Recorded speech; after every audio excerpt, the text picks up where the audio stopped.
जिले में पिछले 2 दिनों से बारिश के चलते जहां किसान काफी परेशान है, वहीं धान खरीदी केंद्रों में पड़े धान की स्थिति भी बदतर होती चली जा रही है। हालांकि प्रशासन ने तिरपाल की व्यवस्था की है, लेकिन पर्याप्त व्यवस्था न होने के चलते निचले स्तर पर धान भीगते जा रहे हैं। कुछ धान खरीदी केंद्र को निरीक्षण पर यह बात सामने आई है कि नीचे स्तर की धान भीग रहा है। अधिकारियों का कहना है कि इसकी भरपाई धान खरीदी करने वालों से की जाएगी, उनकी राशि से कटौती होगी। किसान इसलिए भी परेशान है कि खलिहान में जो धान पड़ा है वह भी लगातार भीग रहा है।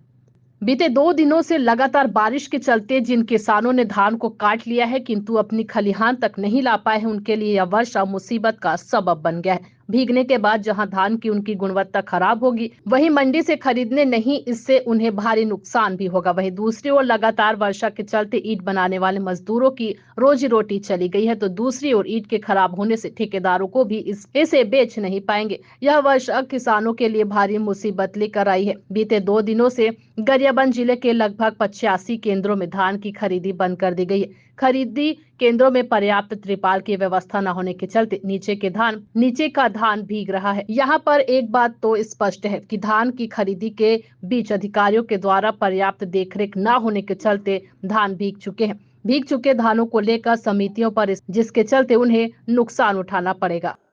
हालांकि गलती हुई, नीचे स्तर से नहीं ढका तो ऊपर स्तर से ढका हुआ है और उसको पूरा पैकअप कर दिया है। और जो धान खराब होगा उसकी जिम्मेदारी किसकी होगी? धान खराब हो गए उसके समिति प्रबंध से भरपाई करवाएंगे। आखिर में समिति का नुकसान तो होगा ना? नहीं, समिति नुकसान नहीं होगी और संबंधित कर्मचारी की जवाबदेही तय करके उससे भरपाई कराई जाएगी।